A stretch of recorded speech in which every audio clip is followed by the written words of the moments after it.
idea is to push corporate America left and punish companies that disagree with the orthodoxy. Marlo Oaks knows more about this subject than anybody in the country. He is now the treasurer of the state of Utah. He's a longtime investment manager. He says we have inflation in large part because of ESG. He laid it out in an amazing conversation we had with him for Tucker Carlson today. Here's part of it.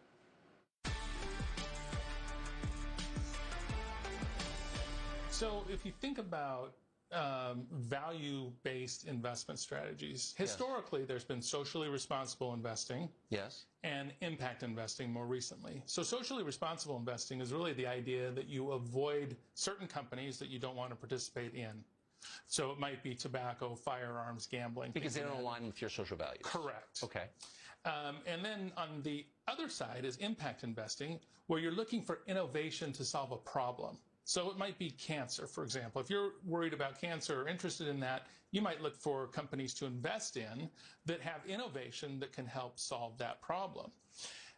ESG is an outgrowth of socially responsible investing, and instead of just avoiding companies, ESG actively engages with companies and engages with the market to drive a political outcome. That's why it's so problematic.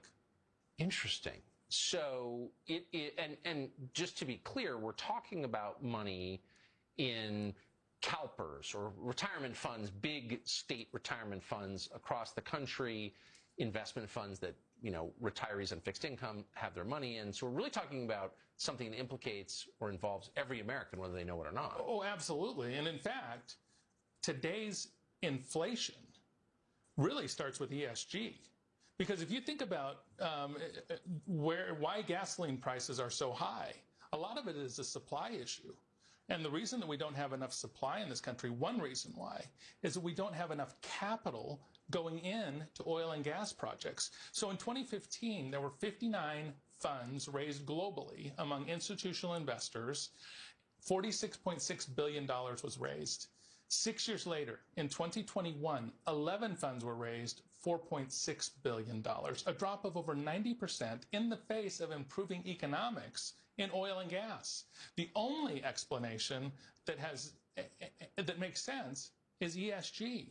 People have decided that they do not want to participate in the fossil fuel industry and so are cutting off capital. There is an active drive, and we've heard it from this administration, to cut off capital to the fossil fuel industry. It's very troubling. So when you say that people have decided, what you're really talking about is this a very small number of people who make this investment decision. So it's not the people who are participating in the fund at the retail level, ordinary people. It's like Larry Fink at BlackRock who decides, I don't want to do this. Right.